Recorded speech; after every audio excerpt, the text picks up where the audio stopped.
क्या कहेंगे जिस तरह से देखा जा रहा है लोकसभा के चुनाव का बिल्कुल वजह एमआईएम के कैंडिडेट जो है लास्ट दिन यानी कि 3 तारीख को पर्चा दाखिल करने का दिन था, आज ही के दिन आप लोगों ने पर्चा क्यों दाखिल किया और इस चुनावी लोकसभा में क्या रणनीति और क्या विकास के वादे लेके उतरने वाले हैं? देखिए, भिवंडी लोकसभा मतदार क्षेत्र को मजलिस-ए-इत्तेहादुल मुस्लिमीन राष्ट्रीय अध्यक्ष बैरिस्टर असद अवैसी साहब ने ये जो 3 तारीख मतलब आज आखिरी दिन अभी तक के लिए ऑब्जर्वेशन मोड पर रखा था कि कौन कौन उम्मीदवारी दाखिल करता है। मजलिस-ए-इत्तेहादुल मुस्लिमीन का भिवंडी शहर जिला शहर संगठन प्रमुख होने के नाते हमने जो मालूमात पार्टी के राष्ट्रीय अध्यक्ष को दी थी कि भिवंडी लोकसभा मतदार क्षेत्र में ऐसे हालात हैं कि मजलिस-ए-इत्तेहादुल मुस्लिमीन अगर कंटेस्ट करती है तो लोगों के पास एक पर्याय के रूप में मजलिस-ए-इत्तेहादुल मुस्लिमीन का उम्मीदवार होगा। भिवंडी शहर में हम ये देखते हैं कि कोई भी डेवलपमेंट के कार्य नहीं है। लोग सांसद के द्वारा जो कार्य होना चाहिए भारतीय जनता पार्टी ने कुछ भी काम नहीं किया।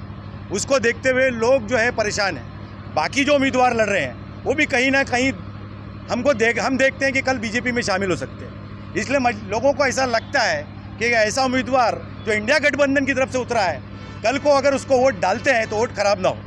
ऐसी लोगों में ज़्यादा बातें दिखती आ रही है। बाला मामा जो इंडिया गठबंधन के उम्मीदवार हैं, ऐसा लगता है कल को अगर लोगों ने उनको वोट दिया और वो चुनकर आते हैं तो कल वो और शरद पवार भारतीय जनता पार्टी को सपोर्ट नहीं करेंगे। ऐसा आवाम के बीच में ये चर्चा बहस में है। इसी को देखते हुए मजलिस-ए-इत्तेहादुल मुस्लिमीन ने ये निर्णय किया, हमारे राष्ट्रीय अध्यक्ष बैरिस्टर असद अवैसी साहब की हिदायत पर आज कुलीन मजलिस-ए-इत्तेहादुल मुस्लिमीन के हमारे सीनियर लीडर आदरणीय अकरम खान साहब ने नॉमिनेशन फाइल किया है।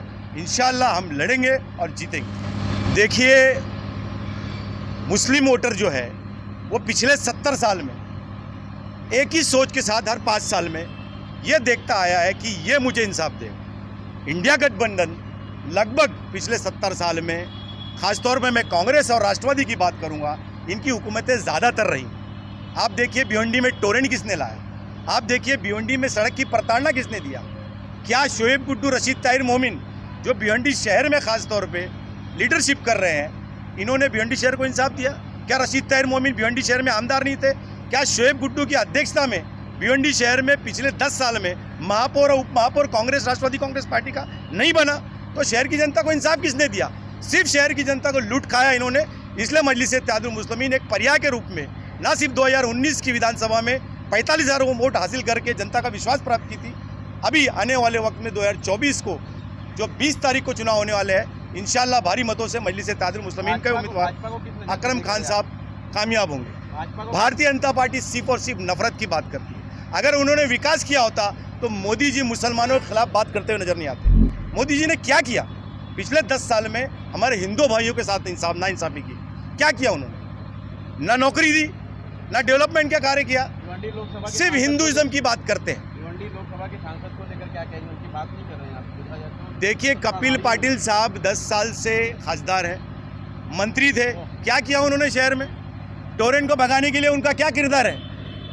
क्या किया उन्होंने? टोरेंट को लाने के लिए कांग्रेस राष्ट्रवादी कांग्रेस पार्टी ने अहम रोल अदा किया था। लेकिन हम ये देखते हैं कि भारतीय जनता पार्टी की सरकार आई तो फिर से रेगुलाइज किया। क्या कपिल पाटिल का किरदार नहीं था?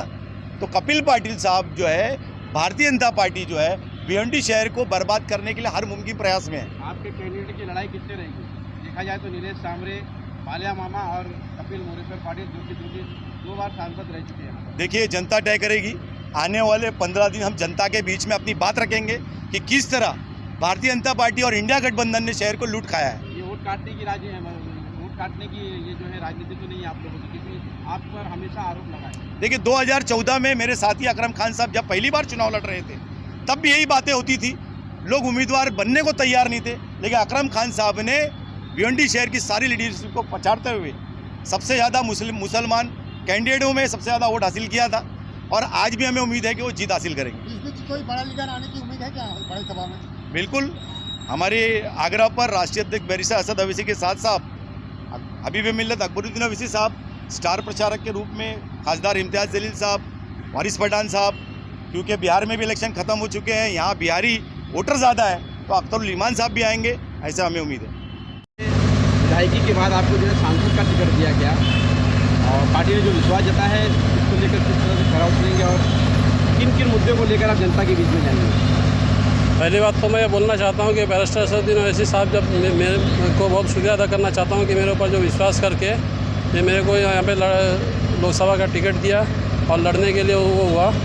और इंशाल्लाह अगर हम लोग जब रोड पे जाएंगे, लोगों के बीच में जाएंगे, तो डेवलपमेंट की बात करेंगे, और जो कोई नहीं किया आज तक, ना कांग्रेस की है ना बीजेपी की है। एमआईएम ने आज तक भिवंडी के लिए क्या किया डेवलपमेंट के हिसाब से? अभी तक तो फिलहाल तो हमारे हाथ में सत्ता तो थी नहीं अच्छा कि हम लोग कुछ करते। अपोजिशन का रोल तो हम लोग अदा कर नहीं पाएंगे, और अपोजिशन की क्या है आज तक।